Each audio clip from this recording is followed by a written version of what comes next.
divine march of our nation. Today, Manusmriti is law. These are the words of Savarkar. Mr. Savarkar has clearly stated in his writings that there is nothing Indian about our constitution. He has clearly stated that the book India is run by should be superseded by this book. And this is what the fight is about. Now, it's nice that all of you are so-called defending the Constitution. But I want to ask you, do you stand by your leader's words? Yes. Do you support your leader's words? Because when you speak in Parliament about protecting the Constitution, you are ridiculing Savarkar. You are abusing Savarkar. You are defaming Savarkar. I'd like to quote also in Hindi. Bharat के संविधान के बारे में सबसे बुरी बात तो यह है कि इसमें कुछ भी भारतीय नहीं है। भारत के संविधान के बारे में सबसे बुरी बात तो यह है कि इसमें कुछ भी भारतीय नहीं है। यह आपके नेता ने कहा था, जिसकी आप पूजा करते हैं। Speaker sir, I described in my first speech the idea of a battle taking place. I described the Mahabharata, described Kurukshetra. There is a battle taking place today in India. And on this side are the defenders of the idea of the Constitution. And from each state we have one. If you ask us Tamil Nadu, we will tell you Periyar. If you ask us Karnataka, we will say Basavana. If you ask us Maharashtra, we will say Phule ji, Ambedkar ji. If you ask us Gujarat, we will say Mahatma Gandhi. आप speaker को You praise these people. You praise these people hesitatingly because you have to. But the truth is that you want India to be run the way it used to be run. जैसे हिंदुस्तान पहले चलाया जाता था, वैसे ही आप हिंदुस्तान को चलाना चाहते हो। मैं बता रहा हूं, आ रहा हूं। पेशेंस रखिए थोड़ी, इतना एक्साइटमेंट नहीं होना चाहिए। स्पीकर सर, जब मैं छोटा था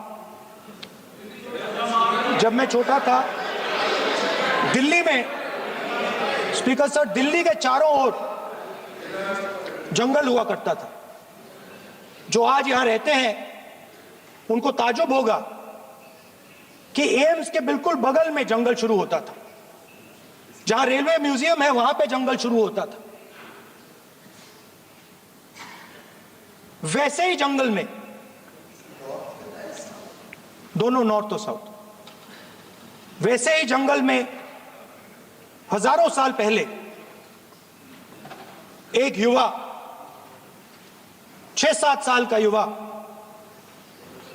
हर रोज सुबह उठ के 4 बजे उठ के एक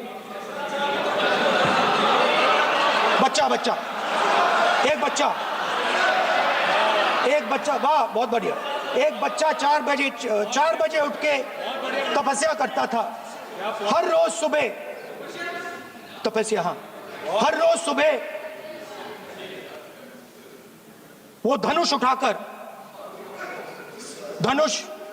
तीर कमान चलाता था और घंटे उसने तपस्या की, सालों के लिए उसने तपस्या की।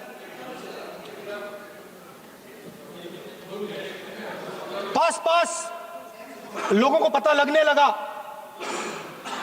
कि लड़का है। यही तो आप नहीं समझ सकते हो, यही तो प्रॉब्लम है। धनुष में तपस्या है, मनरेगा के काम करने में तपस्या है। तपस्या का मतलब शरीर में गर्मी पैदा करना, समझिए। हाँ, तब का ये मतलब है, तपस्या का ये मतलब है। तो ये तपस्या कर रहा था, लोगों को पता लगा और वो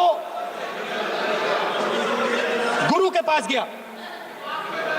लड़के का नाम एकलव्य था और वो गुरु के पास गया और उसने कहा, गुरु द्रोणाचार्य जी, मैं सालों से धनुष चलाना सीख रहा हूं, मैंने अपनी पूरी शक्ति इसमें डाली है,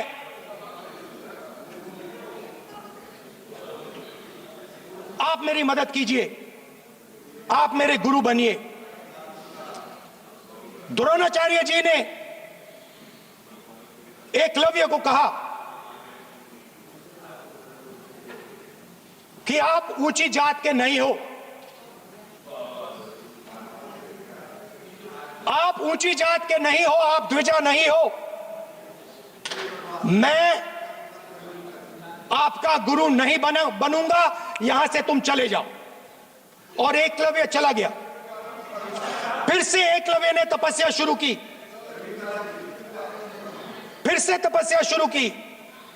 कुछ साल बाद द्रोणाचार्य जी और पांडव उसी जंगल से निकले।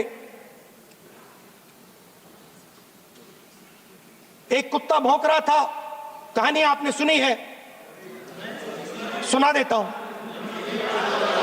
कुत्ता भौंक रहा था,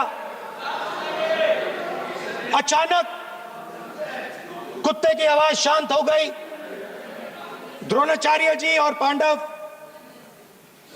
पास गए और उन्होंने देखा कि तीरों के जाल में कुत्ता फंसा हुआ था, मुंह में तीर था एक।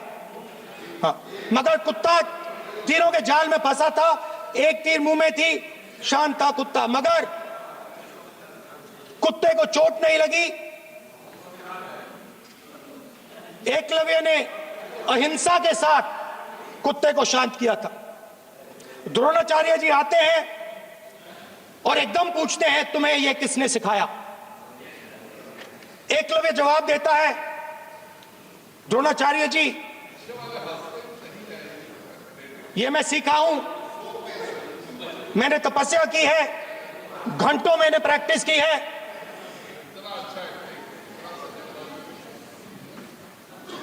आपने मुझे गुरु बनने से मना किया था, तो मैंने एक मूर्ति, मट्टी की मूर्ति सामने रखी और मैंने प्रैक्टिस की और मैं सीखा। द्रोणाचार्य जी खुश नहीं हुए। द्रोणाचार्य जी ने एकदम कहा, तुम्हें मुझे गुरु दक्षिणा देनी है। नहीं नहीं, ये आपकी स्टोरी है, ये आपकी स्टोरी है। मेरी स्टोरी है कि द्रोणाचार्य ने पूछा।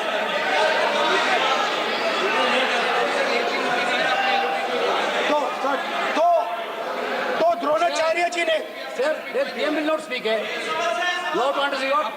If you are not giving order, Prime Minister has to speak.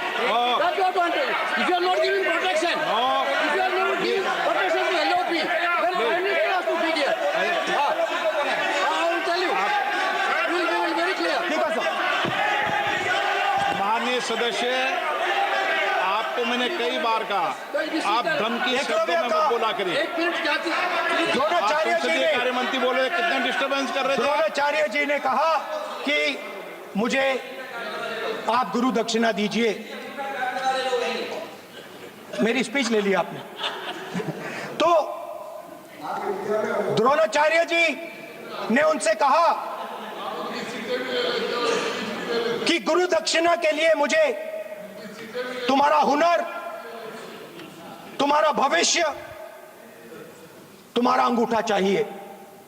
और एकलव्य ने अंगूठा काट के द्रोणाचार्य को दे दिया।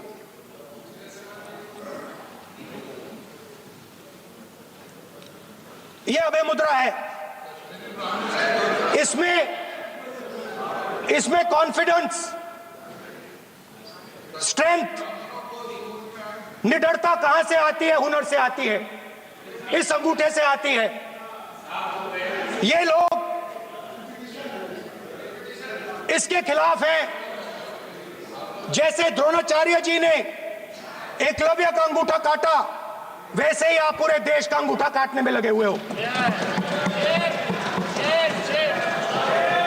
आप जैसे ही जैसे द्रोणाचार्य जी ने एकलव्य का अंगूठा काटा, वैसे ही आप हिंदुस्तान के युवाओं का,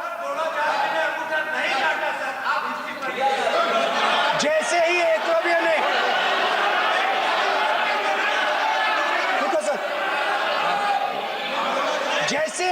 जैसे एकलव्य का अंगूठा काटा गया, वैसे ही आप हिंदुस्तान के युवाओं का, सबका अंगूठा काटते हो।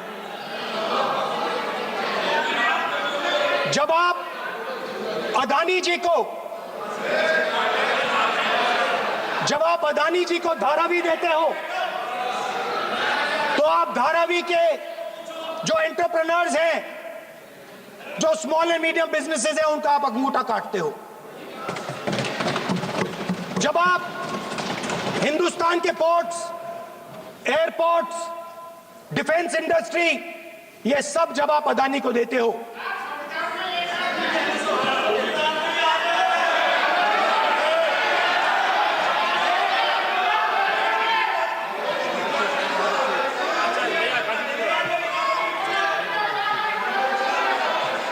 हिंदुस्तान के सारे जो फेयर प्ले बिजनेसेस हैं, जो ईमानदारी से काम करते हैं, आप उन सब का अंगूठा काटते हो जब आप अदानी की मदद करते हो।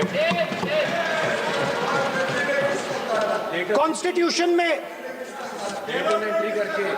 लैटरल एंट्री कर आप हिंदुस्तान के युवाओं का, पिछड़ों का, गरीबों का अंगूठा काटते हो।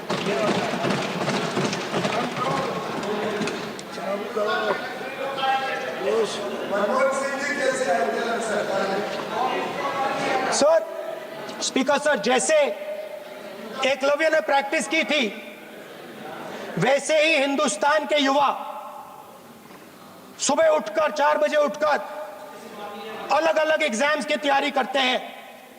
आपने देखा होगा,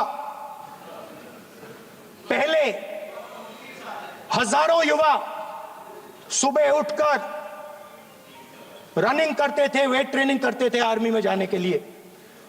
जब आपने अग्निवीर लागू किया, तो आपने उन युवाओं की उंगली काटी। जब आप पेपर लीक कराते हो, 70 बार आपने पेपर लीक करवाया है, तब आप हिंदुस्तान के युवाओं के अंगूठा काटते हो।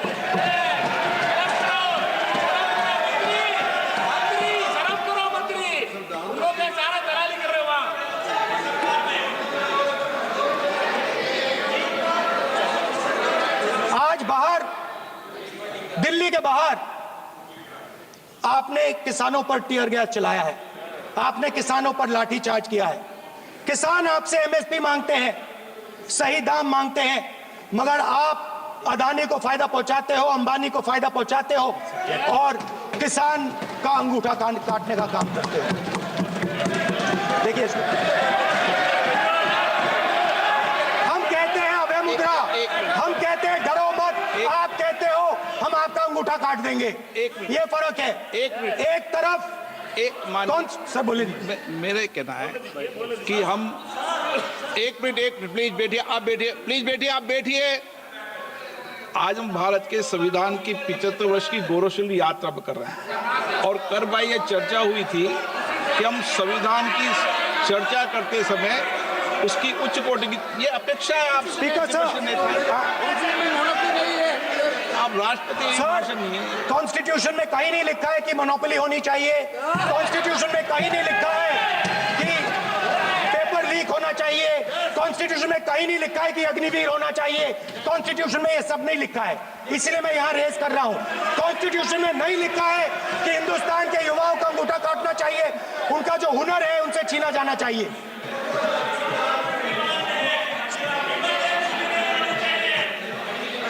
बैठे बैठे कर रहे हैं सर। 5 बजे अब भी बैठे बैठे करेंगे, अब कुछ नहीं बोलना है उसको। 5 बजे देखिएगा, 5 बजे देखिएगा क्या करते स्पीकर सर, मिलेगा। मैं कुछ दिन पहले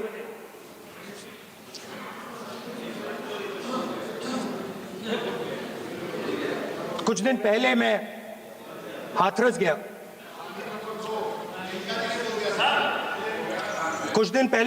गया। हाथरस में 4 साल पहले एक लड़की का बलात्कार होता है। गैंग रेप होता है। 3-4 लोग गैंग रेप करते हैं। मैं 2-3 दिन पहले उस लड़की के परिवार के घर में गया।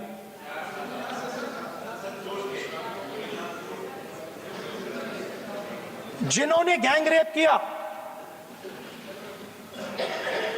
वो बाहर घूम रहे हैं और लड़की का परिवार अपने घर में बंद है। लड़की का परिवार बाहर नहीं जा सकता है। जो अपराधी हैं वो उनको रोज धमकाते हैं और वो बाहर घूमते हैं।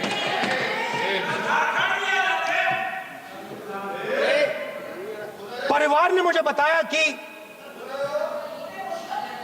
बेटी का जो अंतिम संस्कार था वो भी नहीं करने दिया और चीफ मिनिस्टर ने इसके बारे में खुलकर मीडिया में झूठ बोला है। ये कॉन्स्टिट्यूशन में कहां लिखा है? ये कॉन्स्टिट्यूशन में कहां लिखा है कि जो बलात्कार करते हैं वो बाहर रहे और जिसका रेप हुआ है, जिसके परिवार, उस परिवार को बंद कर दिया जाए? कहां लिखा है कॉन्स्टिट्यूशन में? ये आपकी किताब में लिखा हुआ है, मनुस्मृति में लिखा है, मगर कॉन्स्टिट्यूशन में नहीं लिखा। और अगर आप कहते हो कि यूपी में आपका राज है और वहां पे कॉन्स्टिट्यूशन नहीं लागू होता है, वहां पे मनुस्मृति लागू हो रही है।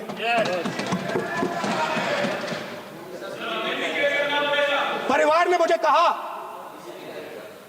ने मुझे कहा कि यूपी की सरकार ने उन्हें वायदा किया था, कहा था कि हम आपका रिलोकेशन करेंगे, आपको कहीं और रहने की जमीन देंगे। आज तक 4 साल हो गए हैं, आज तक उनका रिलोकेशन नहीं किया गया है। और हर रोज उन्होंने मुझे फोटो दिखाई, वो बाहर निकलते हैं और जिन्होंने बलात्कार किया वो धमकाते हैं उनको। तो मैं इस हाउस में कहना चाहता हूं कि अंबेडकर जी के संविधान वाले लोग, इंडिया गठबंधन वाले लोग, हम सब मिलकर उस परिवार का रिलोकेशन हम करेंगे अगर आप नहीं करोगे तो। और हिंदुस्तान के हर गरीब व्यक्ति को हम ये कहना चाहते हैं, आपकी रक्षा कॉन्स्टिट्यूशन करता है और ये बीजेपी के लोग कॉन्स्टिट्यूशन पर 24 घंटा आक्रमण करते रहते हैं। कॉन्स्टिट्यूशन में लिखा है prohibition of discrimination on grounds of religion, race, caste, sex और place of birth. The state shall not discriminate against any citizen on grounds only of religion, race, caste, sex, place of birth, or any of them. Some days back, youngsters from Sambal came to see me. Innocent people, they had done nothing. They were just, वो बस पास में थे, 5 लोगों को गोली मार के हत्या कर दी। ये कहां लिखा है कॉन्स्टिट्यूशन में? ये कहां लिखा है कॉन्स्टिट्यूशन में? तो लिखा है prohibition of discrimination of grounds of religion. और जहां भी आप जाते हो, एक धर्म को दूसरे धर्म से लड़ाते हो, नफरत फैलाते हो। कहां लिखा है कॉन्स्टिट्यूशन में? कहां लिखा है कॉन्स्टिट्यूशन में कि एक धर्म को दूसरे धर्म से लड़ाना है? कहां लिखा है कॉन्स्टिट्यूशन में कि दलित परिवार को बंद करके अंदर रखना है और उनके अपराधियों को बाहर घूमने देना है? कौन से कॉन्स्टिट्यूशन में लिखा है? मुझे दिखाइए।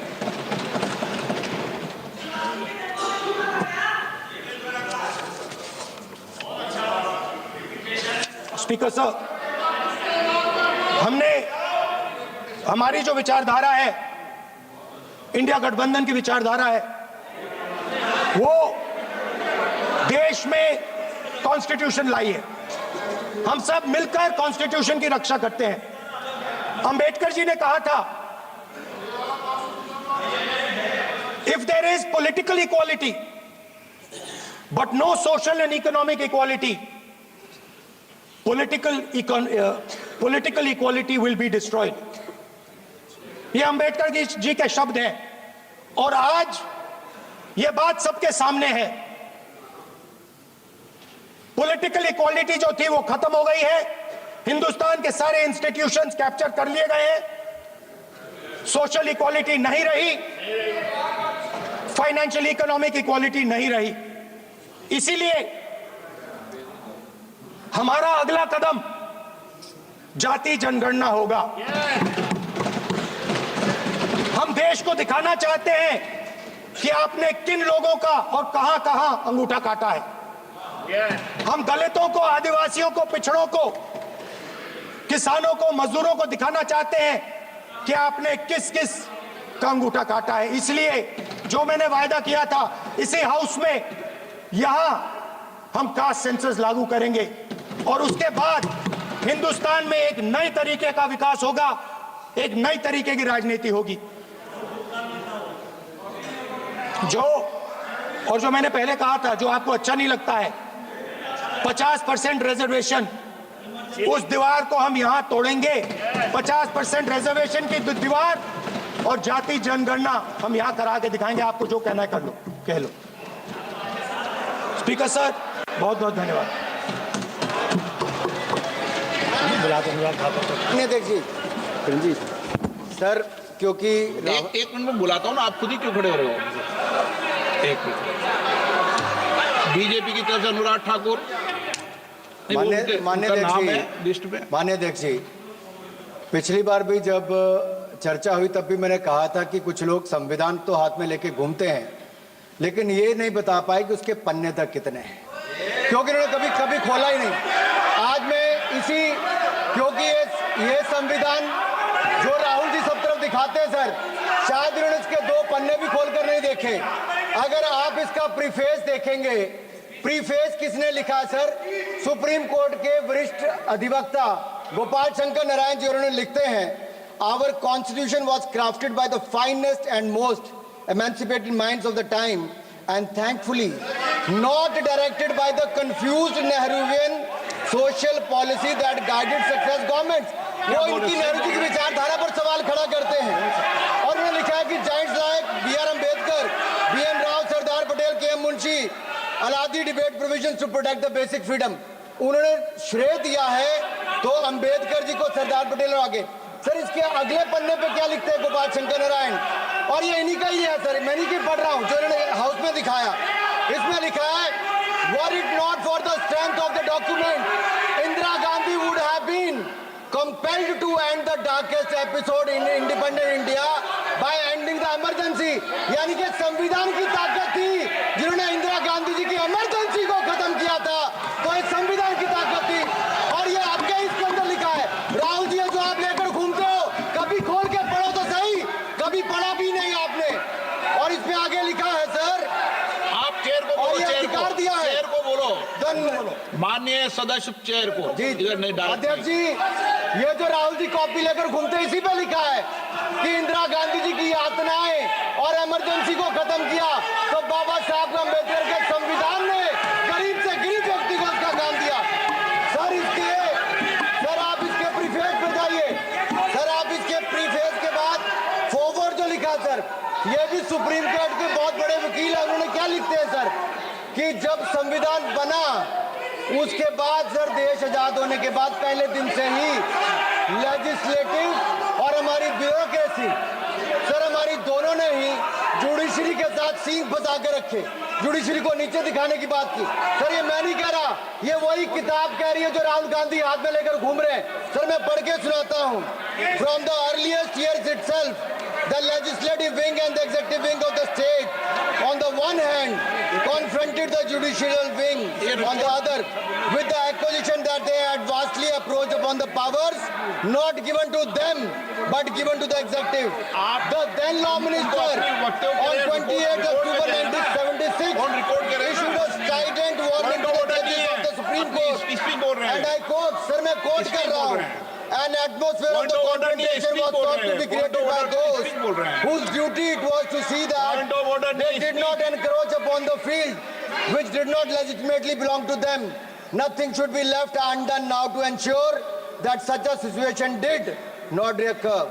If even after the amendments confrontation continues, then I think it will be a bad day for the judiciary. ये कौन कह रहा है? उस समय के लॉ मिनिस्टर कह रहे हैं। और क्या कहते हैं sir? Again we are trying to save them from the temptation to intrude into the powers which do not belong to them.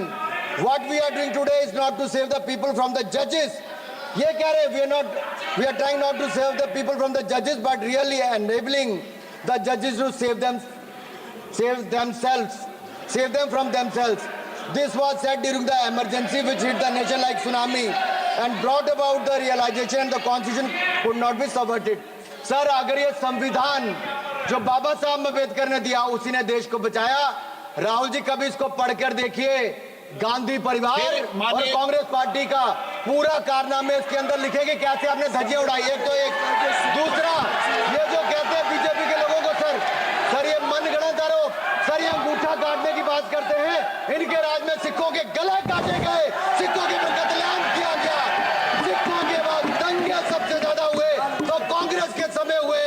और आपको देश से माफी मांगनी है, अगर आज भी नहीं मांगेंगे तो संविधान जितना मर्जी जेब में डालिए। आप संविधान को जेब में लेकर घूमते सर। इन्होंने संविधान को तार-तार करने का काम किया है। इनको देश से माफी मांगनी चाहिए। मुझे आपका संरक्षण इसलिए चाहिए था कि झूठे आरोप लगाने बंद करे। ये संविधान की रक्षा आपने कभी नहीं की। इमरजेंसी जैसा कालखंड आया और संविधान को बार बार तार किया, संशोधन किया, तो आपने और आपकी पार्टी ने किया। धन्यवाद सर। श्रीकांत शिंदे। धन्यवाद अध्यक्ष जी। हाँ स्पीच हुई है ना, उनकी स्पीच हुई है। 9 पॉइंट उनकी स्पीच हुई है।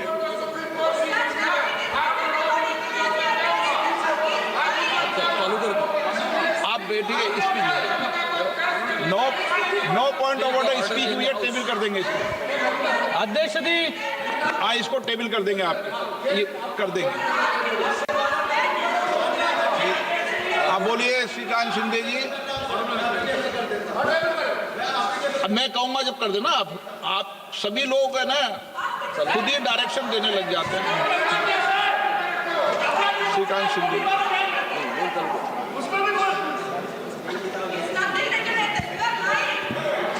धन्यवाद अध्यक्ष महोदय कि आपने मुझे आज संविधान के 75 वर्ष पर हो रही चर्चा पर अपनी पार्टी शिवसेना की तरफ से बोलने का अवसर दिया। मैं सबसे पहले भारत रत्न डॉक्टर बाबा साहब अम्बेडकर, सभी स्वतंत्रता सेनानी, संविधान के सदस्य और इमरजेंसी के समय जेल गए संविधान सेनानियों को नमन करते हुए अपनी बात की शुरुआत करता हूं। आज एक ऐतिहासिक दिन है क्योंकि इस सदन में हमारे संविधान जो हमारे लोकतंत्र का, हमारे समाज का और हमारे संसद का स्तोत्र है। मैं अभी राहुल जी को सुन रहा था, मुझे लगता है कि संविधान को छोड़कर सभी बातों पर उन्होंने प्रकाश डालने का काम यहाँ पर किया। गए वक्त आप सुन लीजिए, अभी हमने आपका सुना। गए वक्त भी अभय मुद्रा की बात कर रहे थे, आज भी अभय मुद्रा के बाहर राहुल जी आए नहीं। अभय मुद्रा जो है वो नॉन वायलेंस सिखाता है, लेकिन